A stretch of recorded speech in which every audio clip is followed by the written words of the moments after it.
아빠 나 이거 청약성도 못하고 아니 지금 결혼해야 되는데 이거 뭐 최초 이거 신혼 이것도 못하고 뭐 하시는 거냐고 나 이거 돈 대주라고 빚을 주는 거예요. 나중에 그거 2, 3천 아끼려다가 이제 한 10억 나가시. 달라요. 그러니까 현실 좀만 생각하면 돼요.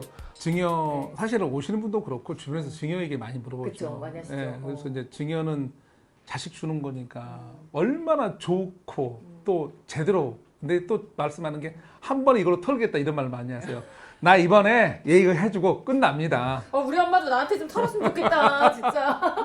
그렇게 많이 하는데 네. 증여를 그 말씀하실 때 제 마음이 걸리는 게 네. 이번에 한 번에 털겠다 하면서 물건을 사는 걸 보면 물음표인 경우가 되게 있어요.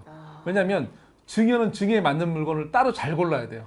증여에 맞는 물건이 따로 있어요? 모든 게 증여에 맞다고 생각하시면 돼요. 왜냐하면 제가 지난주에 추가 분담금 얘기했잖아요. 네네. 예를 들면 이렇게 말씀드릴게요. 증여가 지금 아이가 만약에 20살짜리다. 아니면 뭐 이번에 온다고 보니까 뭐 10몇 살짜리 다 오더라고요. 네, 와서 너무 부럽다. 선데 그래서 네. 증여세 일부 내고 네. 뭐 이렇게 해서 하시는데 중요한 건 제가 물어봤어요. 이제 부모님하고 오셨는데 네. 아버님 어머님한테 혹시 10년 뒤에 연세가 어떻게 되실까요? 지금 연세를 물어본 게 아니에요. 그랬더니 지금 이제 한 50, 4, 5 되니까 그때 가면 50 몇 되니까 아버님이 50 몇이었고 어머님이 50이 안 됐었어요. 근데 나이가 되니까 나이가 그때도 한 60 몇 되겠죠. 그렇죠. 은퇴하시겠네요. 이제 그랬죠. 그때서 한 7, 8억, 한 10억 대주실래요? 이랬더니 무슨 소리 하는 거니? 아니 왜 또 대줘 이거예요? 아니 이거 지금 사주는데 또 대줘야 돼. 이걸로 끝났는데 뭘 또 되지? 그때 우리 노후가 중요한데. 어. 근데 그게 추가 분담금 이슈예요. 무슨 말이냐면 두 그래서 번 그때 증여해야 돼요. 계속 추가 분담금이 네. 너무 중요하다고 얘기를 하신 거구나. 정말 중요한 게 그때 가서 이제 자식하고 싸워야 돼요. 부모는 자식이 그때 가봐야 나이를 딱 생각해봤는데 자녀분이 이제 20살인데 좀 늦게 결혼했을 때인데 20살인데 그때가 30이에요. 뭐 요즘에 속도 빠르니까 30 안 걸릴 수 있어요. 제가 말했어요. 어느 네. 구역인데 30 안 걸릴 수 있는데 뭐 길게 본다 30 칠게요. 자 자녀분이 물건을 잘 사서 뭐 여러 가지 이슈도 하지만 약간 추가 분담 이슈가 있는데 그때 가서 어떻게 하실래요 물어봤어요. 근데 자기는 그때 가면 자기 노후밖에 없대. 얘 줄 게 없는 거래. 그럼 자식 입장에서 아니 내가 그때 사달라 그랬어 왜 사줘갖고 나한테 부담을 주는 거야? 그쵸. 분담금이 부담금이 되는 거예요. 빚이 되는 거예요. 그래서 네. 자식한테 빚을 넘겨준 거가 되고 그때 가서 그래서 10년간 나 최초 뭐 이런 거 다 포기하고 살았는데 맞아. 그때 가서 내가 분담금 능력이 없으면 그러면 이제 그냥 팔아야 되나요? 그냥 팔기도 애매한 게 네. 되게 이게 헛심 쓴다 그러죠 보통 이런 표현을. 그래요. 이게 증여가 그래서 증여형 물건은 정말 잘 골라야 돼요. 증여는 강남 이런 게 중요한 게 아니에요. 무조건 진짜 아까 지난 시간에 설명한 일반 분양분이나 뭐 종상향이나 여러 가지에서 그런 거에서 내가 정말로 그걸 노려서 최대한 그 부담을 줄일 수 있는 그걸 하지 않으면 그래서 자식한테 빚 넘겨줘서 나중에 이제 10년 뒤에 싸워야죠. 아빠 나 없어. 30살짜리가 뭐 있겠어? 아빠 다시 가져가. 나 줘봐. 여기 이게 답이 안 나오기 시작해요. 그래서 증여할 분들 오는 분들한테 제가 항상 자주 얘기해요. 지금부터 이제 작은 계획을 잘 세우셔서 뭐 계속 자식한테 문칭을 좀 해놔야 되겠죠. 이걸 하시면서 주식도 좋아요. 이재명 대통령 뭐 ETF 종목 봤더니 수익이 어마어마하시더라고요. 아니 그런 걸 같이 왜 주식을 지금 잘하신 건 대통령이 맞으시니까 네. 그걸 이렇게 따라서 설계를 해주던지 아니면 이걸 사서 중간에 그럼 마지막에 팔 수 있다는 생각도 해야 되잖아요. 안 하면 안 되죠. 이거에서 그만 차익이 날 걸 하시던지 그런 계획을 다 안 하시고 무작정 나한테 와서 저기 잠실이나 저기 강남이나 저기 이쪽 용산 아니면 우리 물건 안 볼라니까 무슨 의미가 있냐 이거죠. 왜냐하면 벌써 자 누구나 다도 강남인데 강남 가면 작냐고. 맞아. 자 잠시만. 사실은 이런 어떤 지역들 가서 보면 제가 사업성 판단을 최초할 때 여러 가지 체크를 해요. 근데 저희도 최종적으로 가지 않았기 때문에 사업성 판단을 못 하죠. 왜냐하면 재개발 같은 경우는 이게 사업 방식이 여러 가지잖아요. 이게 뭐 단순히 여러분이 아는 거 뭐 단순 재개발 할 건지 뭐 신속 갈 건지 아니면 뭐 저기 모아주택 가든지 뭐 이게 모르는 거거든요. 근데 요즘에 많이 나와서 아직 시행규칙 제대로 안 나와 있지만 그 도심복합 개발로 갈 건지 여기에 따라서 이게 사업성이 달라져요.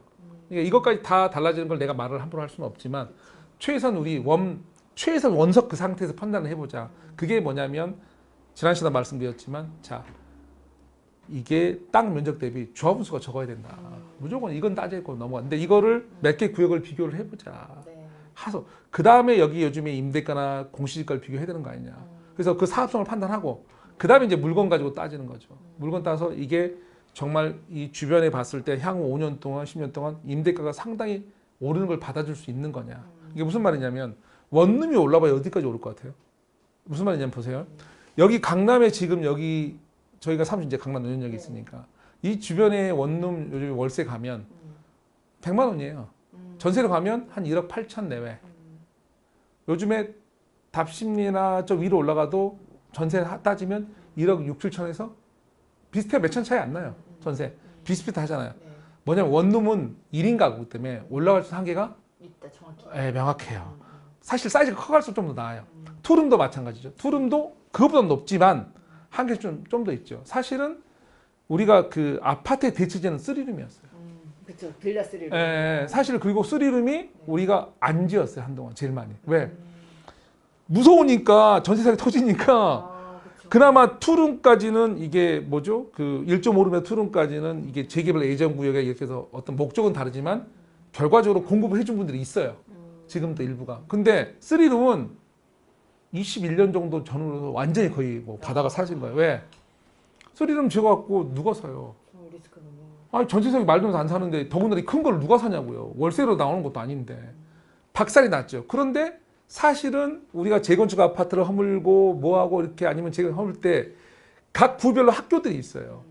그 학교들 수만 봐도 3인 가구, 4인 가구 산단 말이에요. 걔들이 나올 집을 우린 짓질 않았어요. 근데 이게 임대가는 상당히 많이 올라가요. 왜냐하면 한계선이 원룸은 뻔하지만 위로 사이즈 올라가. 근데서 뭐 방 4개짜리는 별로 없으니까 필요 없고 다세대 빌라 방 3개짜리만 보고 봤을 때 내가 어느 지역을 가서 조사할 때 여태까지는 항상 우리가 작은 거 이것만 봤어요. 근데 한 번 정도는 생각을 해볼 필요가 있다. 또 이게 요즘에 갭이 더 주는 데도 많아요. 이것도 갭 더 작은 거 많아요. 어떤 데 같은 지역 갔는데 투룸은 한 2억 얼마인데 갭이 여긴 1억대가 또 꽤 있는 데도 있고. 왜? 임대가가 더 필요하니까. 왜? 우리가 뭘 살 때 이런 거죠. 안 짓는 걸 사죠. 희귀한 걸 사야 되죠. 맞아요. 근데 필요한 걸 사야 되죠. 그중에서. 사실 지금 가장 필요한 거는 다세대 빌라가 공급이 부족한데 제일 필요한 건 3룸이에요. 근데 수요는 확실히 있는데. 네, 수요는 확실하죠. 왜냐면 지으니까. 왜 수요가 더 확실하냐면 제가 학교 얘기를 했잖아요. 원룸은요. 예를 들면 내가 어느 지역에 있다가 혼자 있는 사람은 좀 비싸잖아요. 나 혼자 거기서 좀 나가면 돼요. 자, 학부모는 그치 안 되죠. 못 가요. 제가 이 말을 하는 거예요. 너네끼리 뭐냐면 원룸 살아라 할 수 없잖아. 네, 학부모나 학교가 있는데 초등학교 중학교 있는데 우리가 옮길 수가 없는데 짓질 않았어요. 근데 지금 다 허물어야 돼요. 그래서 이게 가장 효율적으로 좋은 경우가 많아요. 그렇겠네요. 근데 사람들은 단순하게 아이 사이즈 작아야 되는데 왜 취등록세 어쩌고 알았어요. 취등록세 좀 차이 나는데 나중에 그거 2, 3천 아끼려다가 이제 한 10억 나가지. 그런 거 진짜 달라요. 그러니까 현실 좀만 생각하면 돼요. 아니 뭘 투자를 한다 하신다 그러면서 그냥 투자의 원칙이잖아요. 희귀성, 안 짓는 거, 필수제, 필요한 거, 우리가 제일 많이 부시는데 이런 것들 원리에서 봤을 때 그렇게 가야 자녀한테 증여 상품을 했을 때 우리가 말한 종전 자산 평가 받는데 당연히 좋게 받겠죠. 그걸 봐서 건물도 넓으니까 뭐 이렇게 해서 그래서 증여용을 너무 작은 거 사는 건 아니에요. 그렇구나. 특히 증여용을 사업성이 안 좋은데 작은 거 사잖아요. 제가 100% 장담할게요. 그거 제기를 안 해봐서 저희는 오래 해봤잖아요. 싸움 어떤 싸움 벌어질지도 제가 알아요. 정말 싸움 나요. 왜냐하면 나중에 불만 터트려요, 얘가. 그렇죠. 아빠 나 이거 청약성도 못하고. 아니 지금 결혼해야 되는데 이거 뭐 최초 이거 신혼 이것도 못하고 뭐 하시는 거냐고 나 이거 돈 대주라고. 부모가 내가 은퇴한 지 몇 년인데 이 새끼야 미쳤어? 얘기 나오는 거야. 줬잖아. 집 사, 난 줬잖아. 너 이걸 진짜 싸운 거 봤어요. 그러니까 집 사줬잖아. 네. 나한테 부담 줬잖아. 이러면서 이렇게 싸우네. 그렇게 돼요. 이게 그래서 선의가 결국 네. 이렇게 악의가 될 수 있는 잘 따져보지 않으면. 그래서 정말로 기회가 올랐고 임대 공급 신호 여기 임대 시장 신호나 정부의 공급 정책이나 여러 가지 상황에서 틈새를 만들어 좋은 기회가 된 건 맞는데 그것도 잘 활용해야 나중에 자식한테 아빠 진짜 그때 제대로 이 말을 듣지 나중에 뭐 빚 넘겼어요. 빚을 주는 거예요. 그러니까 이게 증여가 진짜 좀 더 꼼꼼하게 따져봐야 되는 부분이. 왜냐하면 증여가 더 꼼꼼해야 되는 게 이제 말끔 죄송하지만 사실은 제가 이런 일을 하면서 자산 상담하면서 제일 슬프게 보는 게 자녀와 부모의 갈등이잖아요.